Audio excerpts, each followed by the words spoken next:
up onto the stage. I haven't fallen over yet. Excellent. I tape myself, so back at home they can harangue me for everything I said to you. Right, how do you follow that? God alone knows. I'll start with making I'm very simple and old-fashioned. This is called a speech. It's on something that's called paper. I don't know whether you remember that. And I'm just very, very superstitious, and I can't do big speeches to people I'm terrified of without something called a treasury tag. Yeah, I know. You didn't get that in the colonies? Oh, okay.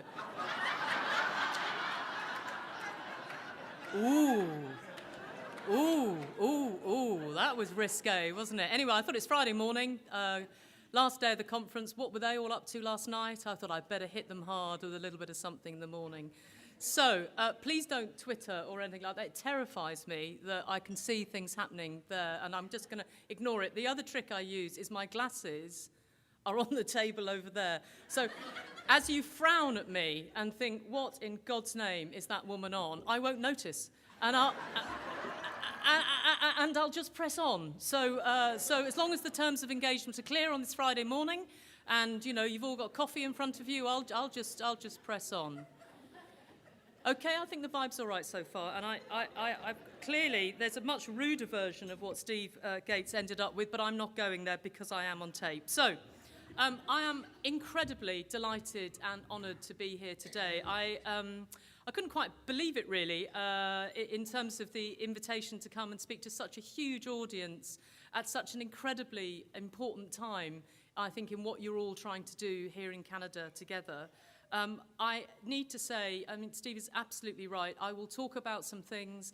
I will share some stuff with you that certainly we experienced, and some of the lessons and some of the hard things that I think were difficult for us to do.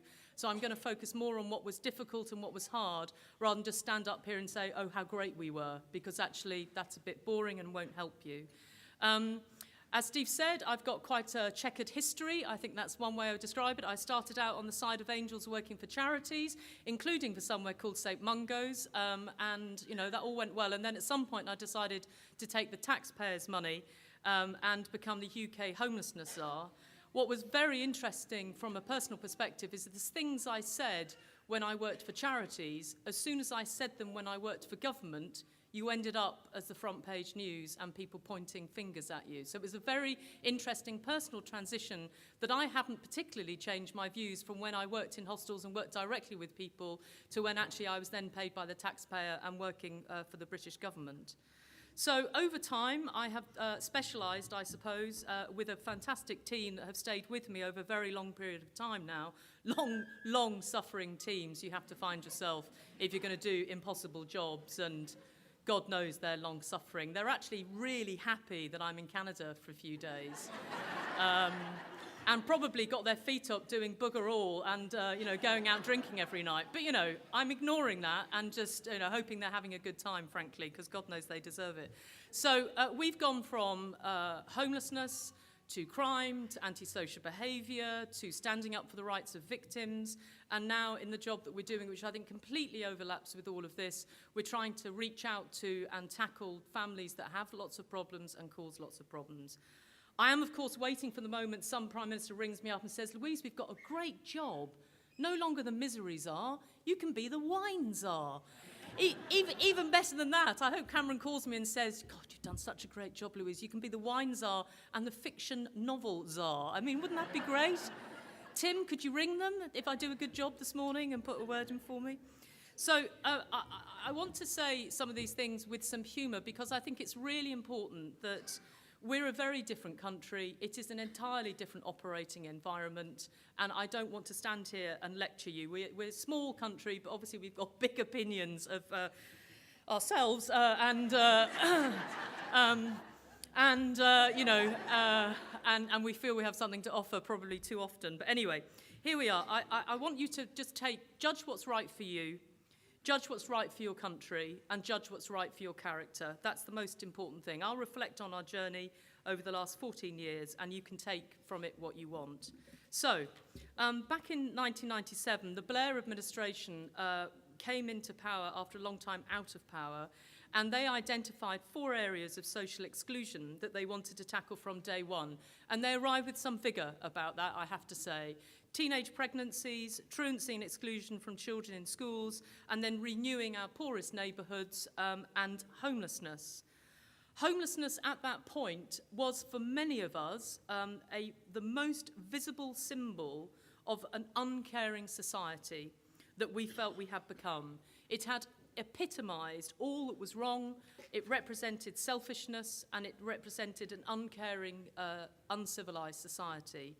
As Steve said, the Rough Sleepers Unit, which is what it was called, to differentiate that we were looking at street homelessness specifically, in 1999, we published Coming In From the Cold, which was our strategy, and then we pressed on. I think, on reflection, what was interesting about this is it's not like people hadn't tried to do this before. It's not like this hadn't been done before. We were preceded by an unprecedented level of initiatives, money, and indeed organisations. And what was interesting is that the government had left it to the charities to define the whole problem, to define it, to dissolve it, and then to decide whether it had worked, which is a very interesting place to be. The entire focus of much of that money, though, had been spent on process. So how many people had you had contact with? How many engagements had you made? How many people you had met? How many people you had fed? How many people had been assessed? All looking at process, not reaching in to trying to understand the human beings and what would move them from the streets safely and permanently, which is a different thing. We didn't have a clear definition and focus about the target group that we felt we wanted to reach out to. I did laugh, actually. After St. Mungo's, I went to an organisation called Shelter, which is the kind of big campaigning organisation in the United Kingdom on homelessness. And I arrived as somebody that had come from the kind of hostels outreach side of the world. And they gave me, you remember these things, they used to be banders. Come on, some of you are old enough to remember banders. Steve is. And basically it had a list. It was in, we had pink sheets, we had blue sheets, we had vibrant sheets saying 2 million people homeless in the United Kingdom. Well, I looked at that and thought, blimey, that's a big figure. 50 million population, 2 million people homeless. So I went, can I just ask policy research campaigning people, where does that 2 million figure come from? And they went, oh, Louise, we've got students in there. Any student that was basically in a house in multiple occupation fitted into the 2 million. It was one of those moments where you think, seriously, talking up the problem and then telling me they're students, if I was government, I'd switch off tomorrow. It was a really interesting example in people wanting to create something out of nothing because they passionately believed, everyone in the organisation passionately wanted to end homelessness. So what did they do? They stacked up a nonsensical figure that nobody actually would believe. And I think the other thing that we did was that we wanted to say from the campaigning side, from the charitable side, the organisations I had worked for, that anybody could become homeless, anyone, it can happen to you thing, and that everybody therefore needed help. And there was a sense really that we weren't judgmental enough. Frisson in the room, no doubt, with that word. There would be if I was saying it at home. We weren't judgmental enough about who we were actually trying to help. So what did we do? We took responsibility for the problem. We took action to deal with it, and we were clear that we had to grip it, and the buck stopped with us if we failed. This was a first, and it was a brave decision for a government to make. We developed a rationale that we were all clear and talked about as to why government had to do it. We explained to the public, to opinion formers, to people that we were working with, and by we now I'm talking about a range of charities, campaigning organisations, as well as ourselves in government, where we articulated what it was we were trying to do. And we went to the public with it and opinion formers. We had to relentlessly challenge the culture that said we had to accept that homelessness on the streets was a fact of life and that it could never be solved or that people chose to do it. If there was one symbolic thing that we had to vigorously go out and take on, it was this: it'll never be solved, you can never end it, this is an insolvable problem, and sometimes people choose to do it. We were never, ever going to take no for an answer. And again, this was a first and a brave decision. We looked quickly at data and information about who was actually on the streets, real information, real people, and we came to a definition of those that were found sleeping on the streets between midnight and 5 a.m. in the morning. The upside of that was that actually it focused the minds of people about who we were trying to help. The downside of that was occasionally we met people that were drunk in train stations in suits that ended up in my figures. Come on, that's quite funny. I mean, come on. Come on. That was a scripted joke. I mean, God, they're still awake, Tim. Blimey. So I think what was interesting is that we were interested, the we again is a group of us, a kind of collaboration, a collaboration of determined people to get names, to get the human beings, and to somehow unpick what was happening with their human beings. There were symbolic people in there. I remember John, who was in the alcove at the Army and Navy store on Victoria Street, who had been there for as long as I remember and was destined to be there as long as anybody would let him stay there. When he came off the streets, an entire group of workers' jaw dropped. And everybody thought, my God, if we can get John off, we can get anybody off. So the identification was critical. We wanted to know exactly who they were, what street, how long for, what had been tried, what problems they had. I wasn't interested in knowing the numbers of people that were there or percentage reductions. I wanted to know name by name, person by person. And we weren't interested in caseloads and in, contacts. We were interested in the people. And I think in a way that gave us a legitimacy to have a conversation with charities and others about what we were all trying to do together. I do believe, and I think it's very difficult when you've got 30 degrees below zero and masses of snow, but I do believe in our country that the counts were a powerful tool, not only because we did street counts and therefore we gathered information in real time, but the other thing it did is it got the bosses out onto the streets. It got people that had never met a homeless person in bloody years back out onto the street, so busy fundraising and strategic planning and doing thought dreams or whatever it is, thought showers. I don't know what it's called nowadays. I'm not good at thought showers. Don't put me in an ideas meeting because rude words come out of my mouth. I got to, too many ideas, just crack on. Thanks, everybody. That's been lovely. That's all I can offer strategic management. You haven't got me up here to talk about strategic management, thank God. But basically, I've lost my track now because I was having a little rant. That was it. We wanted to get the bosses out onto the street. We wanted to get the people at the top of these organisations to reconnect with what it was that they were all about. Raising money, raising organisations, building homes, cutting ribbons, fine. Come out on the streets at 2 o'clock in the morning in the middle of Lincoln's Inn Field and smell gangrene. And then decide what this is all about and wake up the following morning and do something differently. And so the tool of the count had lots of things that were important for us, and some of those, they were symbolic. The other thing we did, and I think this is a really difficult one for people, we targeted the most difficult, the most vulnerable, and the people that everybody said wouldn't come in. We did not go for the easy. We went for the difficult. And as it turned out, this is one of the hardest challenges that we had to see through. For those of us in the public sector that come into public service for life, we want to reach out to any need that we see. And it is very hard for us to differentiate that need. Despite the fact when you're running a shelter and you have 2 beds left, you have to work out which of the 10 want it you're going to let in. But having said that, that is not a comfortable place for people to be. We focused relentlessly on those that were most vulnerable through outreach, through shelters, through hostels, through treatment and through housing. And they got preferential treatment above and beyond the others. And we constantly checked. I personally went onto the streets and checked for myself, much to the incredible annoyance of everybody, interfering woman she is, how annoying, that she actually takes it upon herself to ring a hostel and say, it shows me that you're supposed to be able to take these people, but the outreach worker I'm standing with has just told me that you can't do an assessment this evening and therefore he can't come in until tomorrow. And they go, and who are you? And I went, Louise Casey, Homelessness Czar. stroke paying your bloody salary. Not that I ever said that, but it ran through my mind on a number of occasions.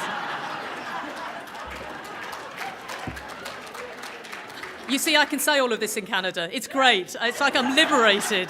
If I was saying this in London, I'd be boo, you know, like by now. Slow hand clapped out, you know. Anyway, there we are. So we set a target, and I think, you know, again, I think that was a liberating thing. At the time, people were looking at me thinking, Louise, you used to be so lovely. You worked with homeless people in charities, and now look at you. You're running a political target to reduce the number of rough sleepers by 2/3.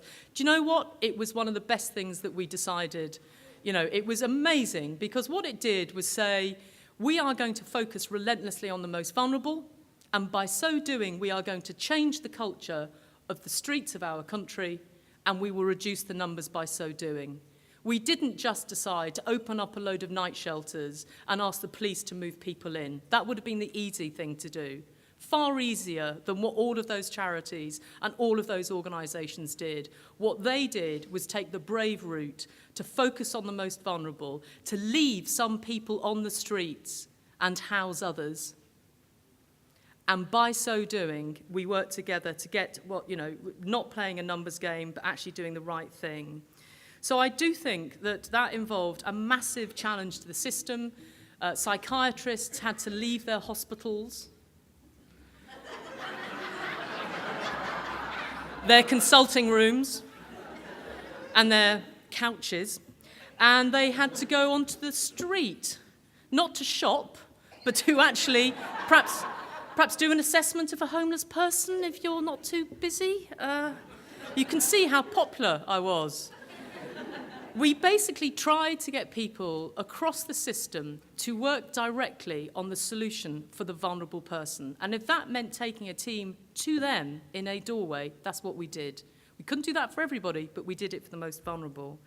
And do you know what? For a lot of the charities out there, they felt liberated by this approach. They had wanted to have the resources to help these people in this kind of way, and they wanted somebody to say to them, it's all right to leave some, 25-year-old, he's been sofa surfing, he's out for a night, fine. Focus on the 16-year-old care leaver. I'm happy with that. And in a way, we gave people permission to be liberated, to be targeted, and we gave them the tools, and we took the system on for them to say, no, I don't just want mental health services funded in a building over in South London. I want it on the street in central London. I want them meeting so-and-so in Lincoln Fields. The Cultural Revolution did go wider, I would say. We did challenge the public about begging. We did ask the public not to give directly to people on the streets, but to give to charities. We did also challenge soup runs and people that did handouts saying, are you actually keeping people on the streets or are you helping them off the streets? That got those silent moments that you're all having right now. And it seemed like an incredibly tough thing to do at the time.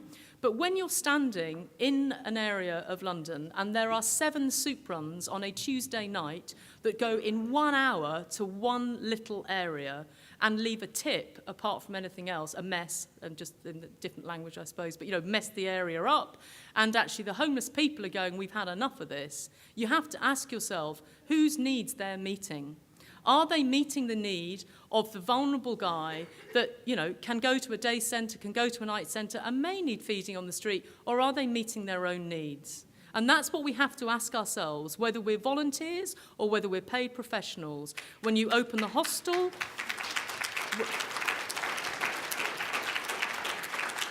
and it was almost impossible for people not to really dislike that message. It was one of the most personally difficult times that I had whilst I was the Homelessness Czar, basically.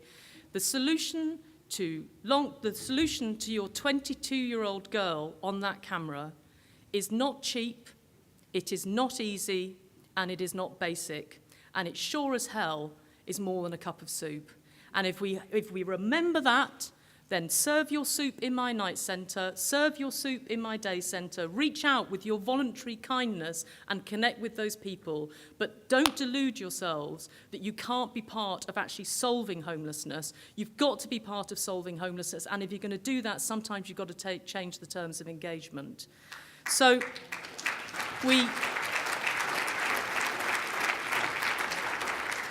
We got there early. We're, smaller numbers than you, much more easier environment to operate in, so on and so forth. So we went from, 10,000 over the course of a year, 2,000 on only one given night, 700 by the time we finished. What I'm proud of, if truth be told, is that by changing the system, we managed to stop care leavers ending up on the streets. We don't have teenagers out of care on our streets anymore. I think I can say that with some confidence. And we also don't have ex-servicemen on our streets anymore, and I can say that with some confidence. So even though I cannot stand here today and say homelessness is solved in the United Kingdom, it is definitely not, I can assure you. We did some things that were good, and that those people that implemented those things challenged me to do those things. And actually, it was a challenging relationship between us all. Those people need to be proud of what they did in the United Kingdom in that period. We helped those that nobody said could be helped. And we took ourselves on as a system and asked ourselves, should outreach be going on between 9 and 5, or should it be going on at night when people are out there? Should day centres, 2 major day centres in London, run by 2 different religions, decided they would close every summer at the same time? They don't anymore.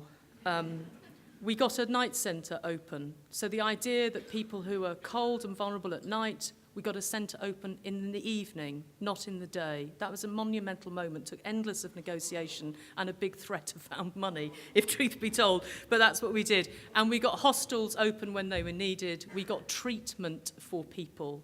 One of my colleagues, Mark McGreevy's with me today, who's the chief exec of DePaul International and worked during this period in the same, we basically paid for recovery over a 6-9 month period for some drug addicts out of a car park in Birmingham. Because this girl, Paula, that's not her real name, but that's what we called her for public purposes, was shooting up in her neck and her groin at the back of an NCP car park. She had been assessed and assessed and assessed and assessed. She was on harm reduction, non-reduction, faffing about the place reduction. We lifted her off the streets. They lifted her because I said, make it happen, make it bloody happen. And she went into the Princess Diana Priory, or whatever it is, in Norfolk for a 9-month period. She never went back to the streets, and she was reconnected with her children. It was a symbolic moment to the outreach workers in Birmingham that I and we were prepared to do whatever it took to help that woman. So,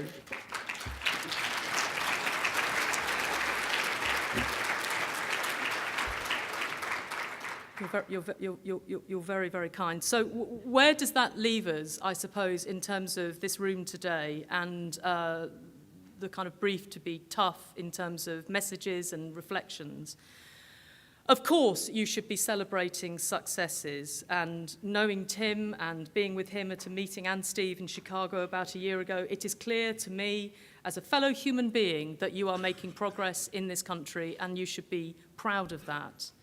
But in terms of going forward to the future, I also want to kind of do a theme that I call fighting the devil, really. We had some hard-learned lessons. Once a strategy is done via consultation, agreement, at conferences, a kind of feel-good factor breaks out and nothing else happens. Because, the fact that we've got together and created something is great, isn't it? And, we were never going to achieve this anyway. It was all a bit hard, but we've got a great strategy. That's the devil calling. And it kind of happens to you. You don't realize it's happening. And the next minute, the feel-good factor's taken over. You all go out for a drink, and it's all very lovely. It's the devil calling. Many will start to say this will happen to you in the weeks and months post this conference. Do you know what? I think we need to rethink that strategy. I think it's not that it's wrong. You can do that strategy anyway, but actually we're not sure we've got the definition right. You know that focus thing you were talking about? You know that data you had We reinterpreted that data and come up with something else which will be helpful to you. Of course, we're only doing this to be helpful.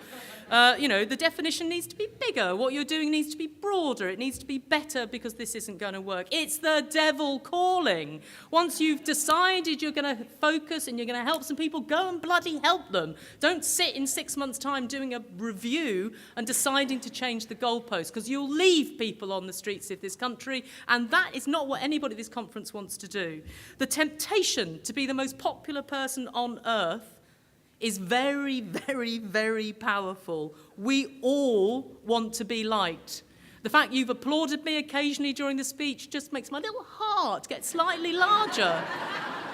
And I'm sort of thinking I might stay all day and keep speaking, It's kind of, this is going down really well. So, I think I'll do an extra hour. And so to be popular, even for us non-politicians, being popular is a very, very seductive thing. No better way to feel good than to spread the effort as thinly as possible so that everybody can be part of it. Take one cake, divide it in 50,000 rather than take one cake and do it in 5. It just breaks out across the public sector all the time. Being popular cannot be what this is about. We have to be able to challenge each other on what is needed. Just apportioning money or apportioning roles and sitting back will fail. The kind of, well, we always knew it would be hard, but at least we tried, and we felt good. I remember when they first asked me to do the crime and antisocial behaviour job, I reckoned that if I said the answer to youth crime was to set up a new, brand new, lovely national network of youth centres with IT suites and decks of music and all this stuff, I'd probably be a dame now. Plea. I'm joking. So, of course, that's not the right, it's part of the solution, but the fact is that their families were dysfunctional, that they were running riot on the streets, and actually setting up a youth centre that they weren't going to go to was not the solution. It would have been the most popular thing I could have done, and I probably could have retired from that job, but it would have been the wrong thing to do. So when you want to be popular, just check whether that is the devil calling. Change is hard. It is not about cutting ribbons on the latest project. Not every solution to homelessness, as Steve has said, is doing something new. It is sometimes changing what we do. And that doesn't get you a ribbon cutting. It doesn't get you a press notice. It doesn't make an easy fundraising application, but it might just be the right thing to do. The New Wizzy grant, the great publicity, eradicating homelessness, not just reducing it, eradicating it, is about focusing on those who most need help, being clear and determined and judgmental about that, and getting people off the streets permanently and into a better life. We have to ask ourselves as public servants, why did I come into this? I say to you today, as you go forward after 2 days, you've got another day today and back into your day jobs. Sometimes leave aside your organisation.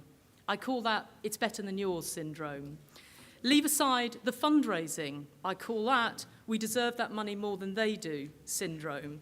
Leave aside the feel-good factor of growing the numbers of beds, the numbers of staff, the numbers of contact maids, the numbers of times a fridge has been used, the numbers of times that meals have been handed out, that sense of we're great because we're getting bigger. Actually, that's not necessarily the case. We're great when we're no longer needed. We'll be needed somewhere else. It was saying to outreach workers, when your job is no longer needed on the street, we will have a legion of lonely, isolated people in flats and houses across London. Your job moves to keeping them in their lives, their happiness and their hope. You will still be needed, but you'll be needed in a different way. And just for a moment, just for a moment, all of the bosses and all of these people, everybody just needs to think about the kind of person. Always in my mind, whether it's my current job for troubled families or my first job in homelessness, I remember the 16-year-old care leaver that sat outside the McDonald's on the Strand, right in the middle of Charing Cross in London. And this girl had been in and out of foster care all her life. It was a for us, a freezing cold evening in the run up to Christmas. She was stunningly beautiful. Her head was lolling over. She had a pimp, and everybody walking past her were throwing notes down. They were throwing notes down because they obviously felt moved by her. She wouldn't come off the streets, is what I was told. And we couldn't get the ambulance to take her, even though she was drugged up to her eyeballs. We couldn't get an organisation to get her off the streets in their van. We couldn't get the police to help, and she was recalcitrant, to say the least. And we just stood there, and I sat down. I went, I am not going till you come with me. I am not leaving you here until you come with me. And eventually, like a kind of really arsey, difficult teenager, she gets in the van, we drive away, and she bursts into tears. So someone that was hard, someone that life has made hard, has in her soul a vulnerability that it is our duty and responsibility to reach out to. So when I face the difficult moments that people from the soup runs and people from the media and people from organisations are criticising me, I hang on to that young girl, and I hang on to the fact that though it's difficult, we just try and do the right thing. We get it wrong sometimes, but sometimes we get it right. If we remember the person, if we remember our humanity, then we can remember that our mission transcends ourselves and our organisations. And that has to be at the guts of what your conference is all about. In my current role, tackling troubled families, we're wrestling with the same issues all over again. And at its heart, it's just the same of the things that you're facing here today and in the months ahead. Families homeless, families whose experience of violence is not deemed traumatic, but indeed normal. Families whose children end up lost and alone and often preyed upon. Troubled families that I have made it my mission to meet and listen to day in, day out in my job. Nearly all of them talk about a history of physical violence, sexual abuse, often going back generations. It's incredibly striking when you listen to them. They talk about it as if it is normal. The involvement of the child welfare system in the lives of both the parents and indeed their children. Children being removed from the home into the care of the state, living in foster families or indeed group homes. Parents then, these same children, growing up to have children themselves as teenagers, unable to deal with them, those parents in violent relationships, the children going on to have behavioural problems in school, leading to exclusion, leading to antisocial behaviour, leading to crime, and often leading to homelessness. The weight of that intergenerational dysfunction has presented itself into problems that then we have built a system of services around, each bit of the system coming at their own part of it through their own lens, and the families then being the living embodiment of how the system treats those symptoms. A youth offending worker worrying about the teenager, the mother being referred to mental health services, a mother being referred to food skills courses, a child being referred to a behavioural scheme in the school, the fathers in and out of these households never being worked with by anybody apart from when we lock them up for violence. Each bit of the system treating the symptoms rather than getting into the guts of what's happening in that family and the dysfunction so that we can prevent it in the first place. So, of course, we need to turn around troubled families, but we also need to turn around troubled services. If you really want to tackle these things, you have to take on the vested interests. Much harder ask requires much more radical change. When you see an intractable problem, it indicates a need for radical change. Change involves disruption. Spending money is easy. Setting up new services is easy. Changing the status quo is hard. I would say in my country, in our moments, we've demolished buildings, we've rebuilt them, we've landscaped, and we've built children's centres, community centres, left, right and centre. We didn't reach into the hearts of these families and give them enough hope to change. In government, we operate in a very transparent and challenging environment. There are fixed views on what are the answers to some of these difficult questions, and sometimes they fall on political divides or media divides. Take someone with an £80 a week drug habit. Some people would say that person is feckless, that they must get off those drugs themselves and get a job. Other people would say they take those drugs because they're poor, because they come from a bad background, and that's why they commit that crime. Getting stuck in those divided debates is a bad place to be. We challenge those ideas about these two polar opposites. What we are trying to do with troubled families isn't just about support and help for needy people, and it isn't just about challenging feckless people who need to change. It's about doing the right thing, not what's left or right, about what's right and wrong. And I honestly believe that whatever we are all trying to do with these difficult problems, it takes leadership. It's not easy, this stuff. It's not easy for the families. It wasn't easy for the 16-year-old girl outside McDonald's on the Strand. It's not easy for homeless people. And to be honest, this isn't easy for workers. This just isn't easy for them either. And it's clearly not easy for the system. In my current role, I stand before you today somewhat humble, as hard as it is to accept. The truth is that despite all our best efforts, and I include myself in that in these successive jobs that I have done for the taxpayer and for government, we just haven't got it right. We have not succeeded in getting these families to change or stopping the transmission of their problems from generation to generation. We just haven't. And as a result, we've written off the adults and we've condemned their children to repeating their mistakes. We are at a turning point where we have decided we can no longer afford to do that financially, but we should never have accepted the human misery and the waste of potential, and we have let down children who have no voice of their own. This programme, the Rough Sleepers programme, and what it is I believe you are trying and are doing successfully here in Canada, is about hope. In my mind, there is no family or individual that is beyond redemption, and if we get that right, we leave no child behind.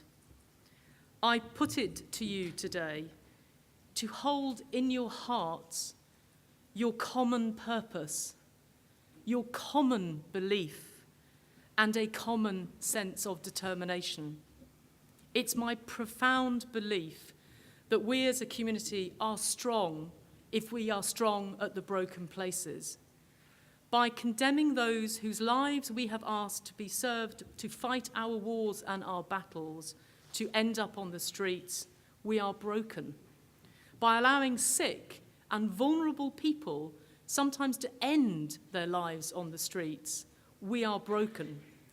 By having children whose parents have neglected them and abused them end up on the streets is for me the clearest symbol that we as a society are broken. It is not them, it is us. We are those children, we are those people. They are us and we are them. And therefore it is our responsibility to them as human beings to sit in their shoes and to make it right. You today and in the course of your jobs tomorrow, in the days and the weeks to come, you honestly have the chance to fix some of this. But fix it now with urgency. Fix it with passion. And make us strong at the broken places. Do not take no for an answer in your partnership meetings, your interagency groups, your collaborative working, your joint reports, your strategies and your thought showers. Just remember, never take no for an answer if you're getting it right for a homeless person. We, ladies and gentlemen, must challenge ourselves to do the right thing and not the easy thing. We must cling onto humility at all times, knowing that others sometimes may have a better answer, and that's okay. And of course, we must show the vulnerable people that we are determined that we will not fail on our fellows' behalf. And then, oh, only then, do we have a chance for those children, for those families, for those homeless people. We stand a chance together to end homelessness, not only in Canada, but worldwide. I say to you, what an amazing privilege that would be for all of us to do whilst we have this time on this earth. We need to grasp it, we need to do it, and we need to do it together. I wish you well. I thank you for being such a kind, warm, and lovely audience. And I stand with you in your campaign, but more importantly, in the action that you will take on behalf of your fellow citizens. Thank you very much indeed.